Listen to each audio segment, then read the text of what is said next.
Então, sejam todos muito bem-vindos a mais uma live do Instituto Espírita Dias da Cruz. Hoje, sexta-feira, dia 25 de julho. É uma live gravada, como vocês podem ver, né? Então, todos bem-vindos e boa noite para aqueles que estão ouvindo. Hoje, nós vamos falar um pouco sobre a amizade na visão espírita. Segunda-feira anterior, né, dia 21, ou dia 20 agora, dia 20, foi segundo domingo, foi celebrado aqui na América Latina, especificamente no Brasil, a, o Dia do Amigo. E em função disso, nós tivemos muitas mensagens, né, muita publicidade em torno do Dia do Amigo. E aí, então, eu resolvi pesquisar um pouco sobre isso para ver como que as relações de amizade são entendidas no meio espírita. Então, agora eu vou fazer uma oração para que nós possamos nos sintonizar, né, com os nossos amigos espirituais e vamos falar um pouco sobre isso. Um assunto bem interessante que eu acho que tem muito a nos acrescentar. Então, vamos lá. Vamos aquietar o coração, acalmar a mente e fazer a oração do Pai Nosso para que nós sejamos intuídos, acompanhados e harmonizados nesse momento. Então, Pai Nosso, que estais no céu, santificado seja o vosso nome. Venha a nós o vosso reino, seja feita a vossa vontade, assim na terra como no céu. O pão nosso nos dai hoje. Perdoai as nossas ofensas, assim como nós perdoamos aqueles que nos têm ofendido. E não nos deixais, Pai, cair em tentação. Por favor, livra-nos de todo mal, porque teu é o poder, a honra e a glória para todos. Que assim seja. Então, vamos começar a falar sobre o tema amizade na visão espírita. Primeiro, né, da onde que veio esse dia, o dia 20 de julho, como Dia da Amizade? E em que locais ele é celebrado? Aí eu fiz uma pesquisa, né, para ver da onde que tinha e descobri uma coisa bem interessante. O Dia da Amizade, o dia 20 de julho, como Dia da Amizade, ele foi instituído a partir de 1969, quando o homem pisou na Lua. Foi em função do ver como as coisas são, né, como a gente é inspirado pelos acontecimentos. Foi em função, da primeira vez que o homem pisou na Lua, que o senhor Henrique Fabrini, um argentino, tocado por aquele evento, porque em 1969 o homem pisar na Lua era algo inimaginável, né, assim, era um feito extraordinário. E ele ficou extremamente tocado pelo evento e escreveu mais de 4.000 cartas para várias associações em vários países, pedindo para que fosse instituído o dia 20 de julho como o Dia da Amizade. Por quê? Porque ele entendia que aquele era aquela conquista tecnológica, histórica, o mundo é dividido nesse evento, né, se dava muito em função do homem e da sua sucessão ao longo da trajetória da humanidade. O homem, junto com várias outras pessoas, o homem junto com várias outras culturas, era um evento mundial. Apesar de ter sido os Estados Unidos, ali os Estados Unidos carregavam a humanidade junto consigo. E num símbolo de conhecimento que não era só dos Estados Unidos, mas era, assim, um conhecimento acumulado ao longo de toda a trajetória humana. E aí, então, ele lançou essa ideia, escreveu mais de 4.000 cartas e vários países acolheram a iniciativa e passaram a tratar o dia 20 de julho, que é o dia que o homem pisou na Lua, em 1969, como o dia da amizade. Mais tarde, a ONU pegou essa ideia, a Organização das Nações Unidas, e passou para o dia 30 de junho, o Dia Mundial da Amizade. Então, o que que acontece? Os países que compõem a ONU, grande parte deles comemora dia 30. E alguns deles, como Brasil, Argentina, Uruguai, México, Moçambique, países que tiveram uma ligação mais próxima com esse senhor lá em 69, continuam, comemorando o dia 21 de julho. Por que que eu estou falando tudo isso? Porque a amizade é um laço, segundo o Mário Quintana, é um amor que nunca morre, né? Porque é um amor que está distanciado, de desejos pessoais, como é o caso dos amores familiares, ou de desejos físicos, como é o caso do amor entre um homem e uma mulher. É um amor genuíno. Ele chama-se amor frater. É o amor que se tem por uma pessoa e quanto menos interesse houver na relação entre esses dois, mais pura e genuína será a amizade. Então, como que o espiritismo vê essa relação? Em primeiro lugar, o espiritismo parte do princípio da lei da sociedade. Lá na terceira parte do livro dos médiuns, nós vamos ter a lei da sociedade, que vai nos dizer que o homem não nasceu para viver sozinho, né? Ele nasceu para viver acompanhado. Então, na questão 766, os espíritos fazem a seguinte pergunta, lá na lei da sociedade. Aqui. Então, eu marquei, já me perdi. 766, ele pergunta: a vida social faz parte da natureza? E os espíritos respondem: certamente. Deus fez o homem para viver em sociedade. Deus não deu inutilmente ao homem a fala e todas as outras faculdades necessárias à vida da relação social. O que ele está dizendo? Se nós sabemos nos comunicar, se nós temos a capacidade de ouvir, se nós temos a capacidade de pensar e de compreender o outro, é porque essas capacidades elas precisam ser usadas. Então, não foi de graça que Deus nos deu exatamente para que nós pudéssemos nos comunicar e, nos comunicando, criar a sociedade e sociedade criar conjuntamente o avanço da humanidade. Aí a questão 768 diz o seguinte: ao buscar a sociedade, o homem obedece simplesmente a um sentido pessoal ou há nesse sentimento um objetivo providencial mais genérico? E a resposta é a seguinte: o homem deve progredir, mas sozinho não pode fazê-lo, porque não dispõe de todas as faculdades. Precisa do contato com os outros. No isolamento, ele embrutece e definha. Muito bem, então a gente já sabe que as relações sociais são necessárias para a nossa convivência, para o nosso aprimoramento e para o nosso progresso. E que isso está lá no livro dos Espíritos, né? Mas o que que faz a amizade? Não é simples e puramente a convivência, a amizade é um passo a mais, a amizade é um laço de afeto. Qual é o critério dentro do espiritismo que faz com que nós nos tornemos amigos uns dos outros? E esse laço também está lá no Livro dos Espíritos, certo? Porque ele vai dizer que, assim como o amor lá na lei de amor, né, a questão 888,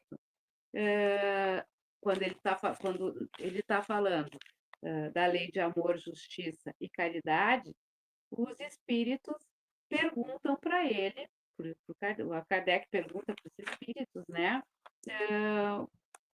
O que é o amor? Como que o amor pode ser entendido? E ele responde o seguinte: o amor, 888.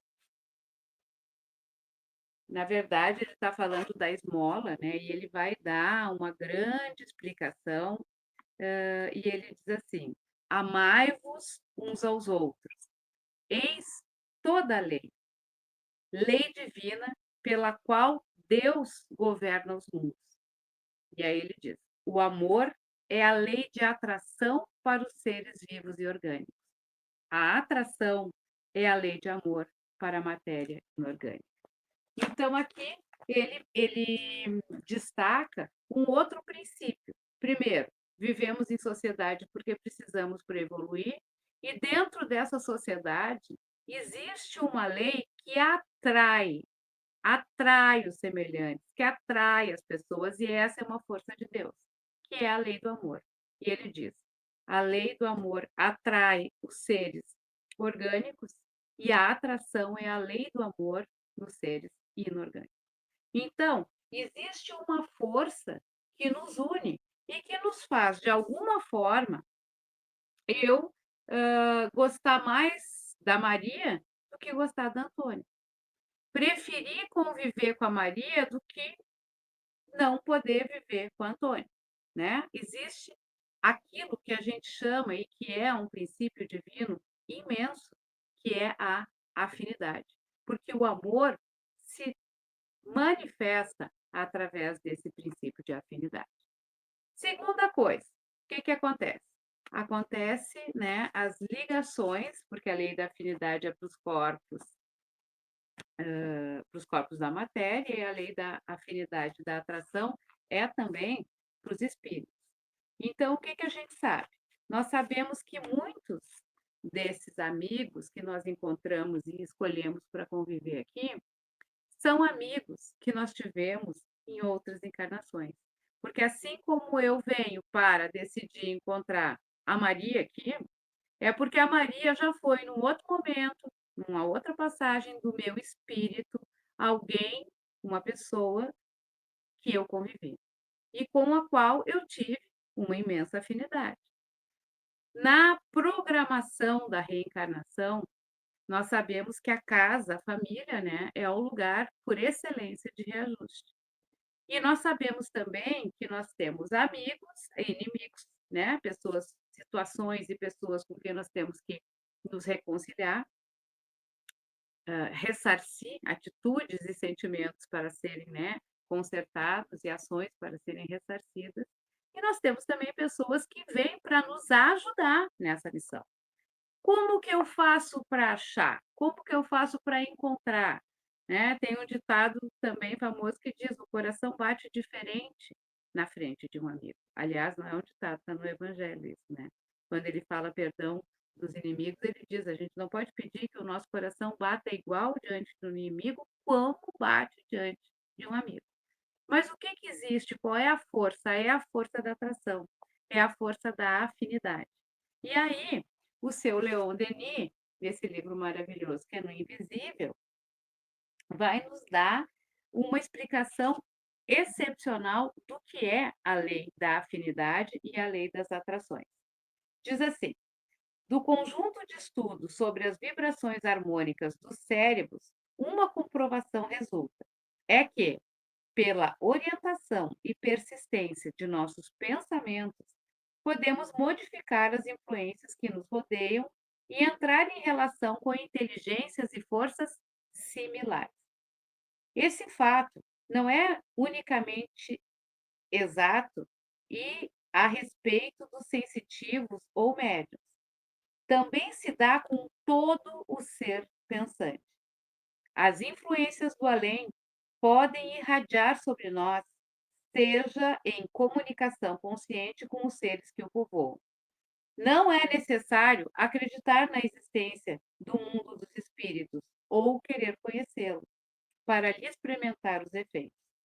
A lei das atrações é inelutável. Tudo no homem lhe está submetido.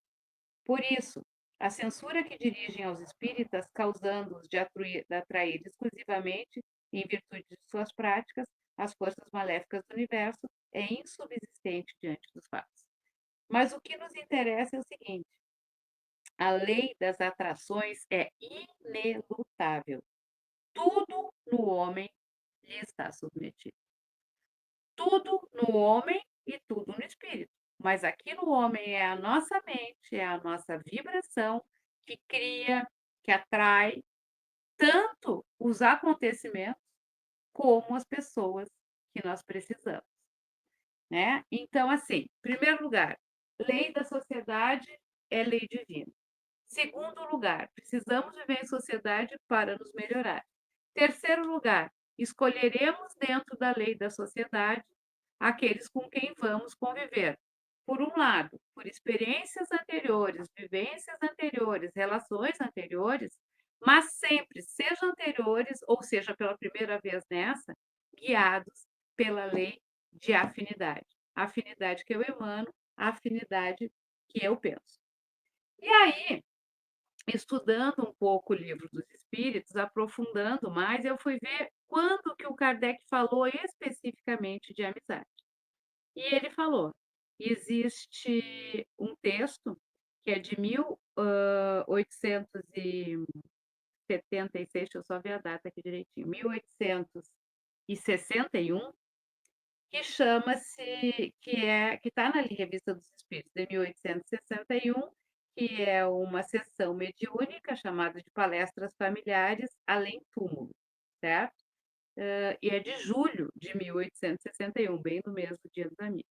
E ele coloca o seguinte, lá na Revista Espírita, né, a gente vai encontrar o seguinte: criando as almas, Deus não estabeleceu diferença entre elas, que essa igualdade de direito entre elas sirva de princípio à amizade, que nada mais é senão a unidade nas tendências e nos sentimentos.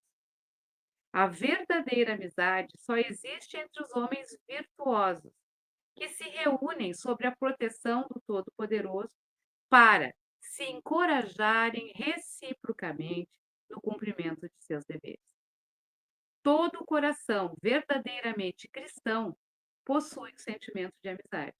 Ao contrário, essa virtude encontra no egoísmo das almas viciosas a pedra de tropeço que, semelhante à semente caída na rocha árida, a torna infecunda para o bem.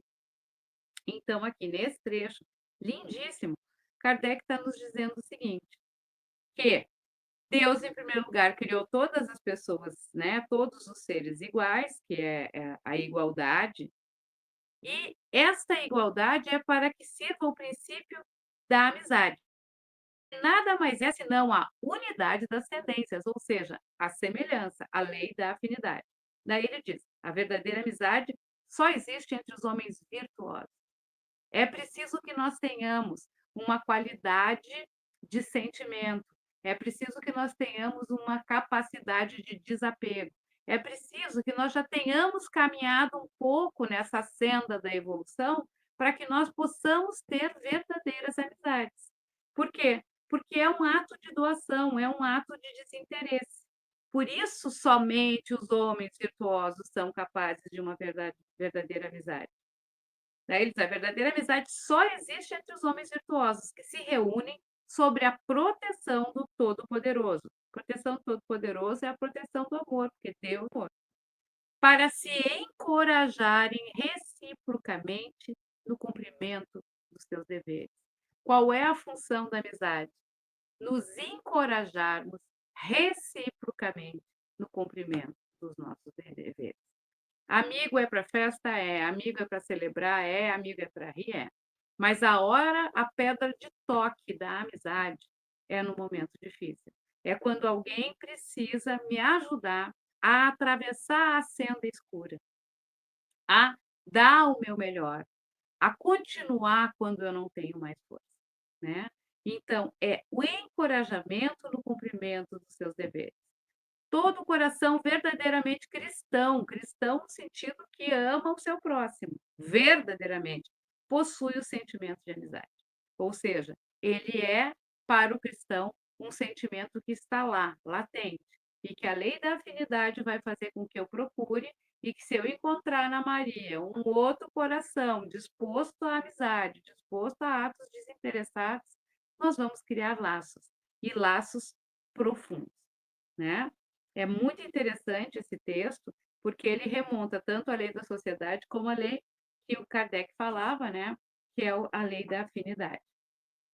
E aí, gente, eu também estava olhando, e foi ontem, quando eu estava estudando, aliás, eu estava estudando, comecei a procurar algumas coisas, e achei uma matéria muitíssimo interessante, de um país que atualmente está muito envolvido com o Brasil, sobretudo com os jovens, né, que é, uma matéria sobre o problema da solidão na Coreia do Sul, em Seul, especificamente. Hoje em dia, a Coreia do Sul é um país assim, que está muito ligado ao Brasil por causa das séries dos doramas, e existe mais um envolvimento muito grande cultural, tanto que se a gente entra no streaming, existem segmentos só orientais, e dentro dos orientais, o recorte dos coreanos e a Coreia do Sul. E aí, uma influência muito grande nos nossos jovens, no jeito de vestir, no jeito de pensar, é uma febre, né, esses doramas são uma febre. E além disso, uma matéria que saiu há pouco tempo, falando, e que é de conhecimento de todos, que nós estamos num momento de uma epidemia de depressão. E não é nem por diagnóstico que se está considerando a epidemia de depressão, mas sim pelo elevado número, de consumo de antidepressivos. É uma coisa, assim, assustadora nos últimos 20 anos, o que aumentou, o consumo de antidepressivos. Então, por que que eu estou falando do seu e por que que eu estou falando do antidepressivo? Os antidepressivos, eles vêm exatamente para mostrar um adoecimento emocional, as pessoas não estão conseguindo lidar muito bem com as suas emoções de uma maneira geral. E a matéria de Seul era uma matéria muito interessante, ela é datada, ela está disponível no G1, ela é datada do dia 23/7, pela jornalista Marisa Tavares, e essa matéria, ela mostra que em Seul, hã, nós, o presidente de Seul, né, tô abrindo a matéria aqui, ele criou lojas de conveniência para combater a solidão. É uma coisa louca, né, porque a gente está acostumada com lojas de conveniência para comprar coisas, comida, bebida e, né, até para sentar para tomar um café, mas o grau da solidão em Seul é tamanho que o prefeito, junto com o governo federal, começaram a criar lojas de conveniência para combater a solidão. Então diz o seguinte: na capital da Coreia do Sul foram criados lugares acolhedores para receber quem se sente só. E aí vai a Coreia do Sul, Seul, a capital da Coreia do Sul, foi criada uma nova modalidade de lojas, as lojas de conveniência para a mente. O país enfrenta uma severa epidemia de solidão e está investindo num programa de locais acolhedores para quem se sente só. Seul, a cidade de Seul, tem perto de 10 milhões de habitantes e nas duas últimas décadas, as mesmas décadas do aumento dos antidepressivos, o número de lares com apenas um morador passou de 16% para 40%. Em 2022, uma pesquisa revelou que 62% das pessoas se queixavam de isolamento, e mesmo entre os jovens, o índice era muitíssimo alto. Em todo o país foram computadas 3.600 mortes solitárias, que são quando as pessoas morrem e ninguém se dá conta por semanas do ocorrido. As pessoas morrem sozinhas dentro de casa e demora semanas para as pessoas perceberem que a fulana não veio, a fulana não apareceu, vão procurar, ele está morto. No ano passado, o prefeito da cidade lançou Seul Sem Solidão, um programa de 5 anos de duração e para o qual foram destinados 1,8 bilhão de reais. Em março, foram abertas as primeiras 4 lojas de conveniência para mente. Em abril, foi disponibilizada uma linha direta, que em julho já tinha recebido mais de 10.000 chamadas, o triplo do previsto. Desse total, dessa chamada, 63% era de gente de meia idade, 31% de jovens e só 5% de idosos. Por que que eu trouxe isso? Porque isso mostra o quanto nós estamos vivendo num momento, muito pelas relações, virtuais, né, muito pela pressa do nosso tempo, um momento de isolamento.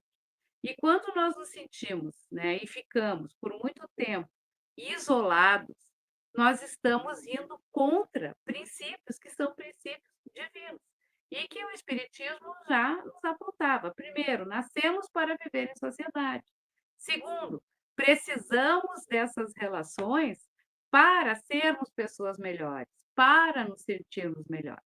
Caso contrário, caso não haja esse vínculo com o outro, né, nós vamos entrar num processo profundo de depressão, ou então, como está acontecendo em Seul, Seul é um país rico, a Coreia do Sul é um país riquíssimo, né, em que as pessoas estão vivendo sozinhas, morrendo sozinhas, e dado ao rompimento desses laços, que são laços de amizade, de fraternidade, de companheirismo, as pessoas estão precisando buscar, né, hã, o mínimo de relação, hã, dentro de lojas.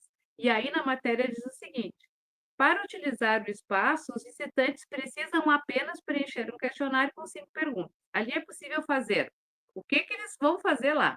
Uma massagem nos pés, tomar uma sopa noodles, assistir a um filme ou simplesmente passar um tempo na companhia de outras pessoas.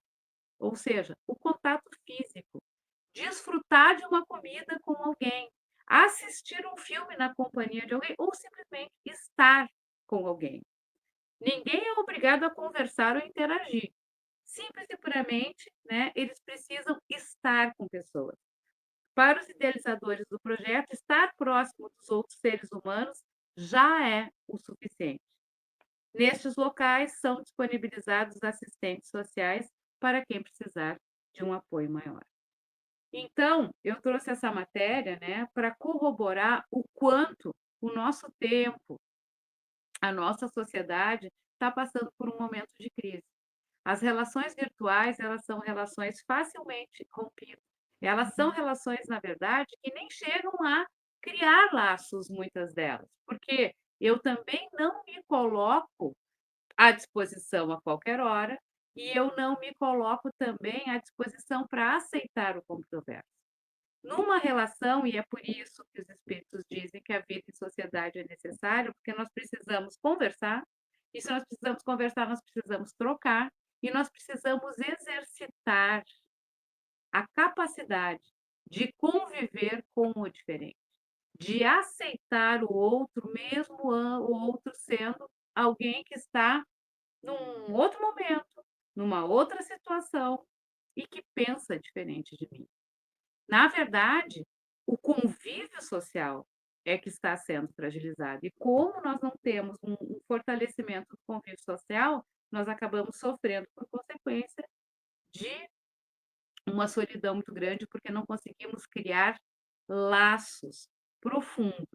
E se não conseguimos criar laços profundos, também não conseguimos pessoas que estejam conosco nos momentos decisivos, nos momentos importantes, nos momentos intensos de solidão. E como isso não acontece, o que que acontece? O efeito final, nos isolamos, né? Cria um problema social, como lá em Seul está acontecendo, essas mortes solitárias, e que tem acontecido com frequência, cada vez mais, nós estamos sabendo, esses dias nós soubemos, há uns 4 meses atrás, que um ator famoso de Hollywood dos anos 70, Gene Hackman, os mais antigos conhecem, né? Ele ficou morando com a esposa numa cidade do interior, mais fora, longe da cidade, e só perceberam a morte deles mais de uma semana depois. Por quê? Porque a esposa dele teve um mal súbito, morreu, ele era um velho com problema de senilidade, ele não conseguiu sair de casa buscar ajuda e morreu de inanição, de fome, de sede dentro de casa. Isso por quê? Porque se romperam os laços de relação.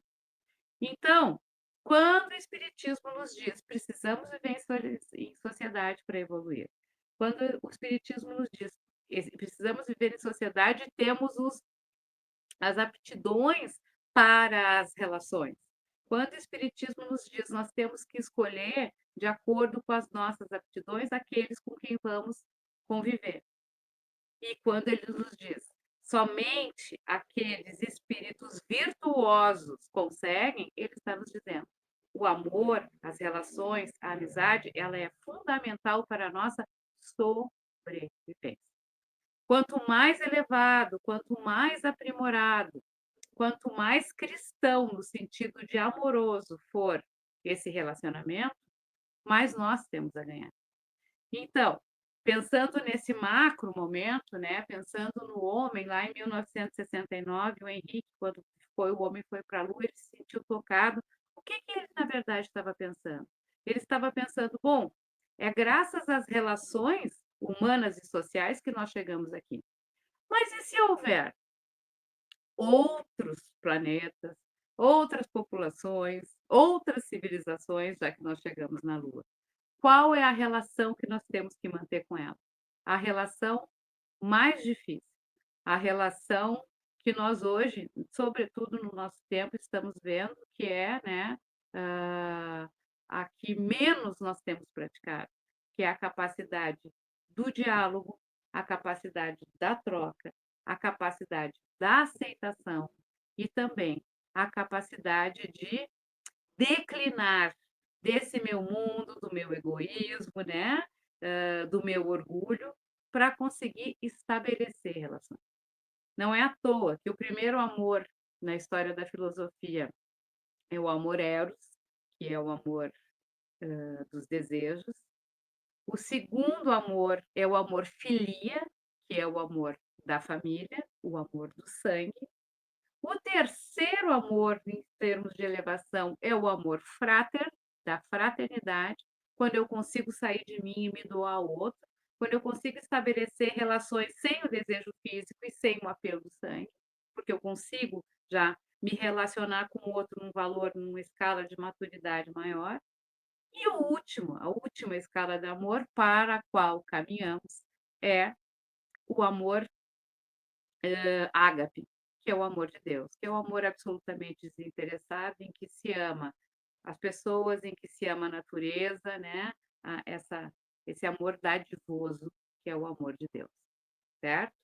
Então, falar da amizade é falar um pouco também dos nossos relacionamentos, né, falar um pouco das nossas dores, porque as amizades verdadeiras, elas existem e elas precisam passar por provas. Existe o bem-querer, existe a parceria, mas a amizade, ela é, de certa forma, mais refinada. Ela é um sentimento, mais difícil, né, de se ter. E é por isso que a nossa querida ontem, a Marta Medeiros, porto-alegrense, mulher, nos altos dos seus 50 e poucos anos, foi, escolhida como patrona da Feira do Livro. A Feira do Livro acontece em outubro, né, é um evento aqui em Porto Alegre, e muito merecidamente a Marta Medeiros foi escolhida. E eu gostaria de finalizar esse texto lendo um texto dela, que é um texto antigo, que é dos anos 90, que diz assim: Entre Amigos. É um texto muito bonito, assim, que fala sobre essa amizade, sobre o valor e a importância e o que é realmente um amigo. Entre amigos. Para que serve um amigo? Para rachar a gasolina, emprestar a prancha, recomendar um disco, dar carona para festa, passar cola, caminhar no shopping, segurar a barra. Todas as alternativas estão corretas. Porém, isso não basta para guardar um amigo no lado esquerdo do peito. Milan Kundera, escritor tcheco, escreveu no seu último livro, A Identidade, que a amizade é indispensável para o bom funcionamento da memória e para a integridade do eu.